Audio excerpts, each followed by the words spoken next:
Hello കൂട്ടുകാരെ, എല്ലാവർക്കും പുതിയൊരു വീഡിയോയിലേക്ക് സ്വാഗതം. നമ്മുടെ ഈ കൊച്ചു കേരളത്തിൽ എന്തൊക്കെയാണ് നടന്നുകൊണ്ടിരിക്കുന്നത്? നിങ്ങൾ എല്ലാവരും കഴിഞ്ഞ ദിവസം സോഷ്യൽ മീഡിയ ഉപയോഗിക്കുന്നവരാണെങ്കിൽ കഴിഞ്ഞ ദിവസം ഒരു വാർത്ത കണ്ടിട്ടുണ്ടാവും. നമ്മുടെ ഒരു ആറാട്ടണ്ണനെ അറിയാത്തതായിട്ട് ആരും ഉണ്ടാവില്ല അല്ലേ? നമ്മുടെ സിനിമയൊക്കെ കണ്ടിട്ട് റിവ്യൂ പറയുന്ന ഒരാളാണ് പുള്ളി. അങ്ങനെ ഒരു സിനിമ റിവ്യൂ പറഞ്ഞതിലൂടെയാണ് പുള്ളി വൈറലായത്. ആറാട്ടണ്ണൻ എന്നാണ് പുള്ളിയുടെ പേര്. അതുപോലെ തന്നെ അലൻസ് ജോസ് എന്ന് പറയുന്ന അലൻസ് ജോസ് പരേര, അങ്ങനെ ഒരു പുള്ളിക്കാരനുണ്ട്. അപ്പൊ ഇവരും വിനീത് എന്ന് പറയുന്ന ഒരു ഈ ഷോർട്ട് ഫിലിം ഒക്കെ സംവിധാനം ചെയ്യുന്ന ഒരു പുള്ളിക്കാരനും കൂടെ ഒരു ട്രാൻസ്ജെൻഡർ ആയിട്ടുള്ള ഒരു സ്ത്രീയെ ലൈംഗികമായി പീഡിപ്പിച്ചു എന്ന് പറഞ്ഞിട്ട് ഒരു കേസ് നിങ്ങൾ എല്ലാവരും കണ്ടിട്ടുണ്ടാവും.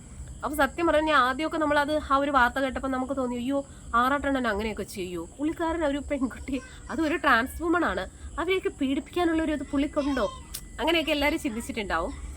അപ്പൊ അങ്ങനെ അത് കേസൊക്കെ ആയിരുന്നു. പക്ഷെ ആ ഒരു കേസൊക്കെ അസാധുവായി പോയി. കാരണം വേണ്ട തെളിവുകളോ കാര്യങ്ങളോ ഒന്നും ഇല്ലായിരുന്നത് കൊണ്ട് തന്നെ ആ ഒരു കേസ് അസാധുവായെന്നാണ് നമുക്ക് അറിയാൻ കഴിയുന്നത്. അപ്പോൾ ഈ പീഡനത്തിന് ഇരയാക്കപ്പെട്ട സ്ത്രീ, അതായത് ഒരു ട്രാൻസ് വുമൺ ആണ്.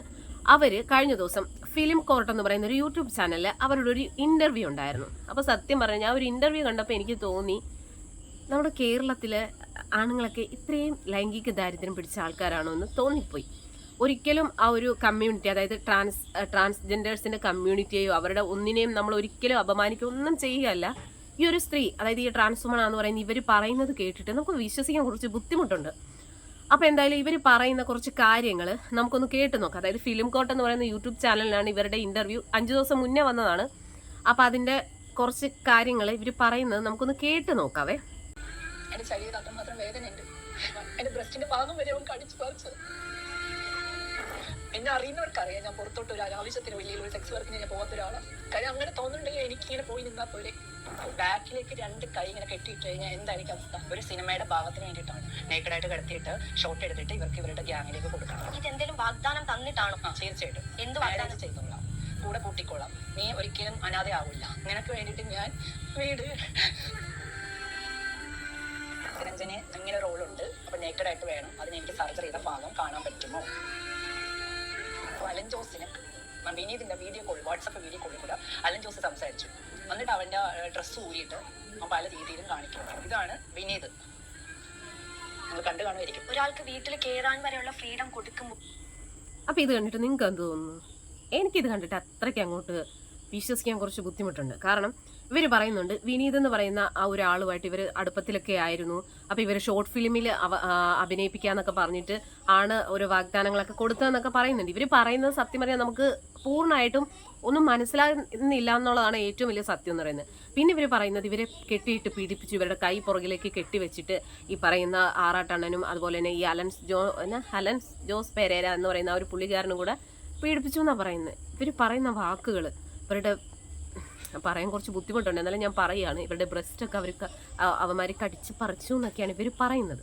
സത്യം പറഞ്ഞാൽ ഇത് കേട്ടിട്ട് സിൻസിയർ ആയിട്ട് പറയുന്നതാണെന്ന് എനിക്ക് തോന്നുന്നില്ല കേട്ടോ. ഇനിയിപ്പോൾ എന്തായാലും ഇത് കേസും കാര്യങ്ങളൊക്കെ ഉണ്ടെങ്കിൽ തീർച്ചയായിട്ടും ഈ ഒരു കേസ് അന്വേഷിച്ച് കണ്ടുപിടിക്കട്ടെ. തെറ്റ് ചെയ്തവരാരാണെങ്കിലും അവർക്ക് ശിക്ഷ കിട്ടുക തന്നെ വേണം. ഇനിയിപ്പോൾ ഈ പറയുന്ന ആൾക്കാർ ശരിക്കും ഈ ഒരു ട്രാൻസ് വുമൺ എന്ന് പറയുന്ന ഈ ഒരു പെൺകുട്ടിയെ ഇങ്ങനെയൊക്കെ ചെയ്തിട്ടുണ്ടെങ്കിൽ അതിനുള്ള ശിക്ഷ അവന്മാർക്ക് കിട്ടുക തന്നെ വേണം. നമ്മൾ ഒരിക്കലും അവരെ സപ്പോർട്ട് ചെയ്യുമൊന്നും അല്ല കേട്ടോ. പക്ഷേ ഈ ഒരു സ്ത്രീ പറയുന്നതിൽ എന്തൊക്കെയോ പൊരുത്തക്കേടുകളും അതുപോലെ നമുക്ക് വിശ്വസിക്കാൻ കുറച്ച് ബുദ്ധിമുട്ടുണ്ട്.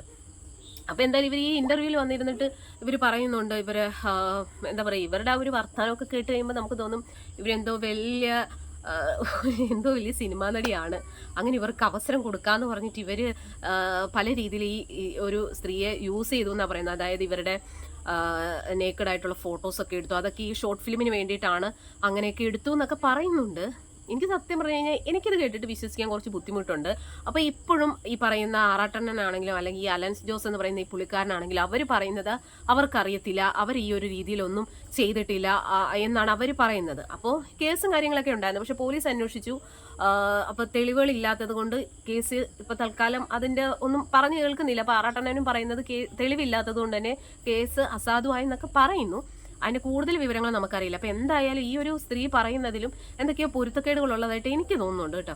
അപ്പോൾ എന്തിനാണ് ഇപ്പോൾ ഈ പറയുന്ന ഇവരൊരു ട്രാൻസ് വുമൺ ആണ്, ഇവർ ഒറ്റയ്ക്കാൻ പറ്റിയാണ് താമസിക്കുന്നത്. അപ്പോൾ ഇവർ 3 പേരും കൂടെ, അതായത് ഇവർ പറയുന്ന വിനീത് എന്ന് പറയുന്ന ഒരു പുള്ളിക്കാരനും ഈ ആറാട്ടണ്ണൻ അലൻസ് ജോസ് ഇവരെല്ലാവരും കൂടെയാണ് ചെന്നത് ഒരു ഷോർട്ട് ഫിലിമിൽ അവതരിപ്പിക്കാൻ അവസരം എന്തോ സീന് കൊടുക്കാമെന്ന് അഭിനയിപ്പിക്കാമെന്നൊക്കെ പറഞ്ഞ് ചെന്ന് പീഡിപ്പിച്ചു എന്നാണ് പറയുന്നത്.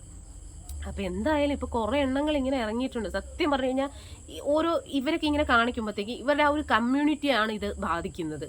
കാരണം ഇതിലിപ്പോൾ സത്യം ഉണ്ടോ എന്ന് നമുക്കറിയില്ല. ഈ പെണ്ണ് ഭയങ്കര തെളിവുകളൊക്കെ പറയുന്നുണ്ട്. എന്നെ കെട്ടിയിട്ട് പീഡിപ്പിച്ചു, അങ്ങനെയാണ്, എന്നെ മാക്സിമം എന്തൊക്കെ ചെയ്യാൻ പറ്റുമോ അതൊക്കെ അവർ ചെയ്തു എന്നൊക്കെ പറയുന്നുണ്ട്. സത്യം പറഞ്ഞാൽ ഇത്രയും കാര്യങ്ങൾ ഇവർ ഇങ്ങനെ ഈ ഒരു ട്രാൻസ് വുമണെ പീഡിപ്പിച്ചു എന്ന് പറയുന്നത്, എന്നിട്ട് ഒരു തെളിവ് പോലും ഇല്ല എന്ന് പറയുമ്പോഴത്തേക്കും അതെങ്ങനെ വിശ്വസിക്കും? ഇന്നത്തെ കാലത്ത് എന്തിനും തെളിവ് വേണമല്ലോ. അപ്പോൾ ഈ പെൺകുട്ടി ഈ ട്രാൻസ് വുമൺ ആയിട്ടുള്ള ഈ ഒരു പെണ്ണിനെ ഇത്രത്തോളം പീഡിപ്പിച്ചിട്ട് അല്ലെങ്കിൽ ഇത്രയും ലൈംഗികമായിട്ട് അവർ ഉപദ്രവിച്ചു എന്ന് പറയുന്നത് ഈ 3 പേര്, എന്നിട്ട് അതിൻ്റേതായിട്ടുള്ള ഒരു തെളിവോ കാര്യങ്ങളോ ഒന്നും തന്നെ ഈ ഒരു സ്ത്രീയുടെ കയ്യിലില്ല. അതുകൊണ്ട് തന്നെ ആ ഒരു കേസ് ഇപ്പോൾ തൽക്കാലം തെളിവില്ലാത്തതിൻ്റെ പേരിൽ കേസ് ഇല്ല എന്നൊക്കെയാണ് പറയുന്നത്. അപ്പോൾ ആറാട്ടണ്ണൻ്റെയും പല ഇൻ്റർവ്യൂസിലും പുള്ളി പറയുന്നുണ്ട്, പുള്ളി ഒരിക്കലും അങ്ങനെ ചെയ്തിട്ടില്ല, പുള്ളിയെ കൊണ്ട് അതിന് പറ്റത്തില്ല, പുള്ളി ഓൾറെഡി എന്തൊക്കെയോ വയ്യാത്തൊരാളാണ്, മരുന്നൊക്കെ കഴിക്കുന്നതാണ്, എന്തൊക്കെയോ പ്രശ്നങ്ങളൊക്കെ ഉള്ള ആളാണെന്ന് പറയുന്നുണ്ട്.